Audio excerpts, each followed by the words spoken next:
Wow. Hello, children. You're welcome to another quantitative reasoning class. And as you can see from the slide, we are going into a revision. Let's revise. Okay, I am Mrs. Olaika, and I'm so excited to have you on this awesome learning platform. I'm so excited because it's revision time. We want to revise all the things we have learned on this platform in quantitative reasoning. If you can remember very well, we have talked about different topics in quantitative reasoning. I will see if you can remember some of those topics and then how to do some workings on those topics. So I want you to come along with me and practice.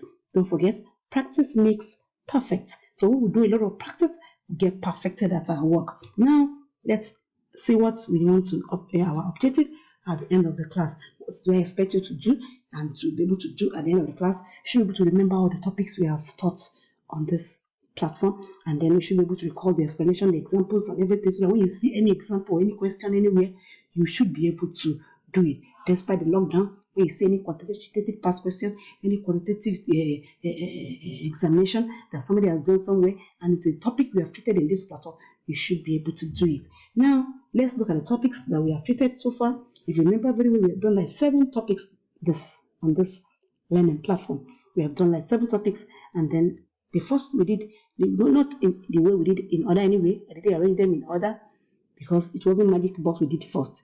So I just picked them out and I wrote them out. We did magic box. Am I right? Good. We did mixed drill. We did mid, median, and mode. Yes, that was the first topic we did on this platform. Even before we did it in mathematics last week, we did it in quantitative reasoning. That was the first topic, if you can remember. Mid, median, mode, and range. Then we did graph. We did common ratio. We did symbols and the unknown. And we did number bees. Yes, there are 7 topics. There are 7 topics we did on this also learning platform. Yes, 7 topics, and they have been listed out. Can you remember them now? Good. It's revision time. Wow.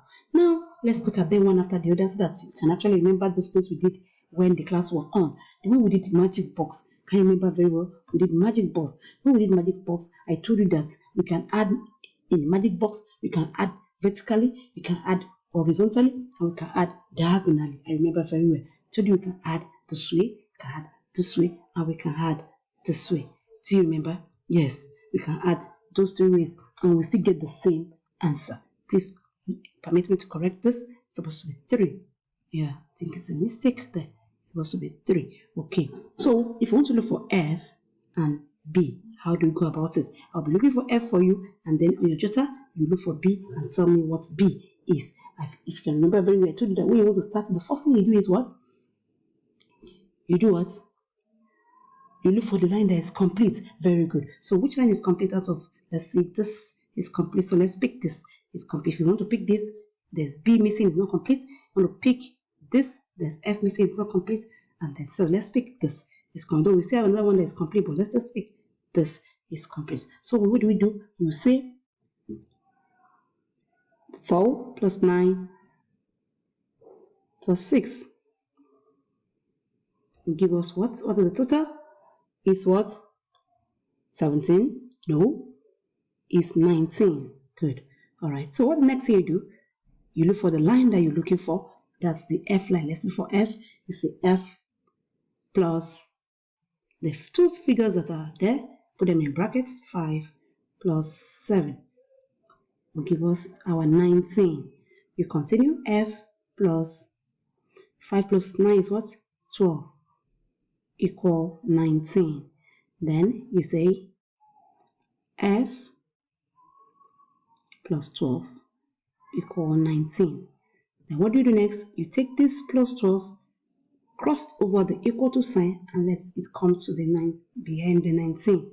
Let the plus 12 cross the equal to sign and come behind that 19. And what is the implication? The moment the plus 12 is crossing the equal to sign, it becomes minus 12. It becomes what? Minus 12. So you say F equal to 19 minus 12. Then what is your answer? F equals 7. Can you see now? So our F is 7. So when you say 7 plus 7 will give us what? 14. Good. 14 plus 5 will give us what? 19. You can see that it's correct. So do your B for me and let's see what your B is going to give us. Please, very fast. You have 1 minute for that. Very, very fast. Your B will give us what? Who has gotten the answer? Our B should give us 10. Good. So we say 10 plus 5 is what?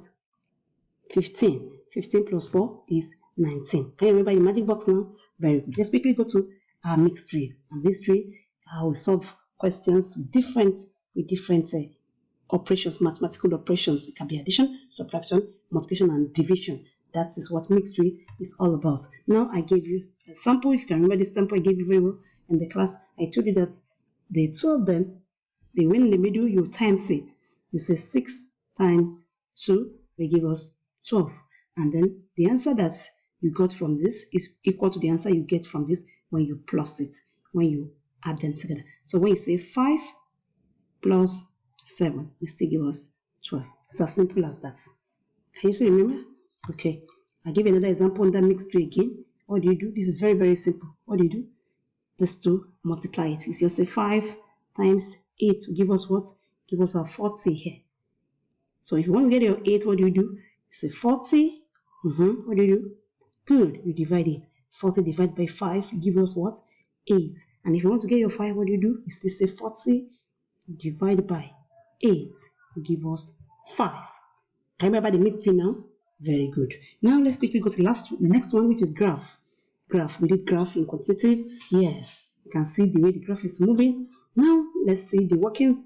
I give you some example. What is one of them? We talked about birthday of students per month, by month. Now we have number of students on the axis there, and the month on the second axis there. So then we have x and y axis, and then we have number of students and then the months. So we just look at the graph very well, you plot it, and then you can do graph for anything around you. You can do graph for the food you eat per month in your house. Maybe your rice, how many times you eat rice in a month. Okay, you know the number of times you eat the rice on your axis, and then that's y-axis. Then that's y-axis here, and then you write the number of the rice itself down on the x-axis. So maybe you have rice on 7 days, then you write the number of days you eat rice on the x-axis, and then the rice will be down maybe for Monday till the last day of the month. That means you have 30 days down. Or if you want to make it maybe a week, because you don't want it to be too long, you can just make it for a week. How many times you eat rice in a week, and then beans, maybe those things you ate in that week. Then you write all of them, the food out on the y-axis, and then the days down. So you now begin to draw your graph out. So you can use graph to do anything, just for you to have a pictorial representation of what you want to achieve. Now we have January to December, that's the month, and then January we have 3 students, February 4, March 2, April 3, May 8, June 10. That's for their birthdays. July we have how many people for birthday? 6.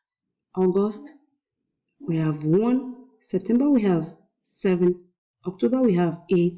November we have 4, and then December we have 7. You can see, yes, the graph has been able to be plotted, and it's very, very brief. Instead of writing January and in words, and it should be so lengthy, you can use graph.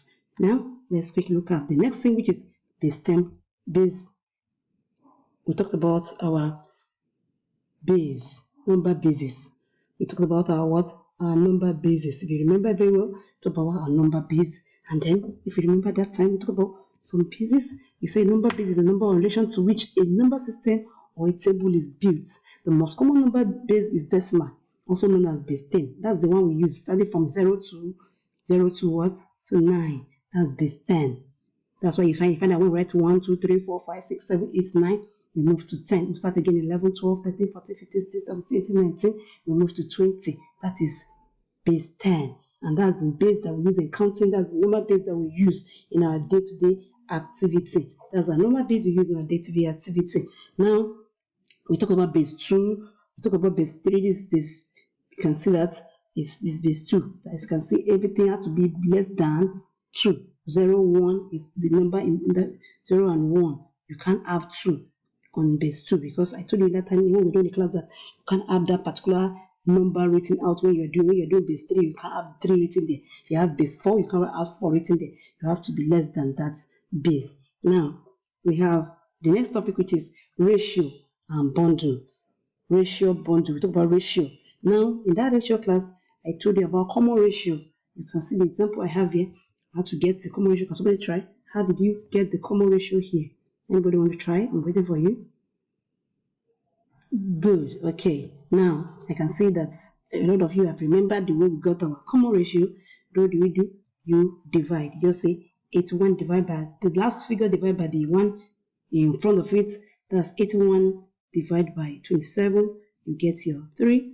Then you say 27 divided by 9. That's the next one divided by the one in front of it. You still give us 3. And then the one divided by the one in front of it will still give us 3. 9 divided by 3 will still give us 3. So what do? We have our common ratio as 3. The common ratio was 3. Now I told you then in the class also that we can do next term. So if you want to get the next term after this 81, so after 81, what do? Use the common ratio to times the number the last number to the next one. So you say 81 times 3. Who's getting? Give me the answer. Yeah, quickly work it out. 81 times 3. What is the answer? 3 times 1, 3. 3 times 8, 24. So we have 243 as the next one. Do you get it now? Good. Now let's quickly go to mean, median, mode, and range. I told you then that mode is the highest occurring figure. So we have 3, 2, 2, 4, 2, 1. The mode is 2. Then we talk about range. Range means the highest figure minus the smallest figure. So when you say this is the highest figure, this is the smallest figure, you get your 2. So the median is the one in the middle. So we have 1, 2, 3, 4, 5, 6. So we have 6. This is the 2 in the middle. You now say the 2 of them in the middle, you add them together. You say 6 divided by 2, you get your 3. And if it's only one that's in the middle, just pick that one. But if it's 2, add it together, divide by 2. And then the mean. Mean means add all of them together. We have 3 plus 2, 5, plus 2, 7, plus 4, 11, plus 2, 13, and plus 1, 14. So add it together, that's 14. That's divided by 1, 2, 3, 4, 5, 6. That is your mean. You calculate it and get your answer. Okay, now let's quickly go to our conclusion. Now, we have treated 7 topics online. And I'm sure you have remembered everything we learned while teaching the topics.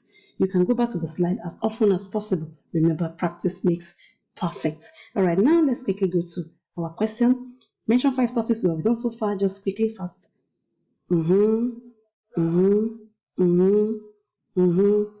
Good. Now, what topic do you understand more?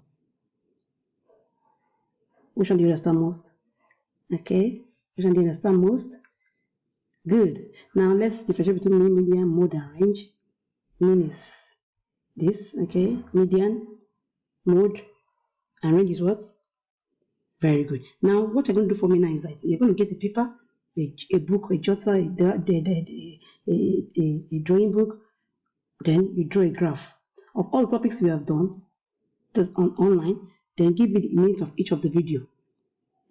How many minutes did they last? So you have a graph, your x and y axis, then you have your subjects written down, the topics written down here, your topics, maybe I told you 7 topics, so you have 7 topics here, all of them written down here.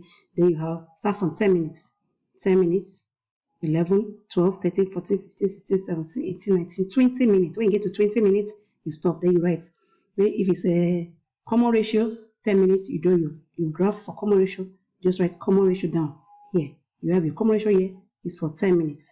Okay, sorry, you didn't get it very well. We do it over 10 minutes. So if you have another one, we did median and mode, maybe it's for 15 minutes. If you have a 15 here, you do your chart for your graph for mean, median, and mode, and like that. Okay, I'll be expecting it, snap it, and I want to see it. Thank you so much for your time and patience. I'm sure you have been able to learn 1 or 2 things. I will see you again. Take care of yourself. Bye.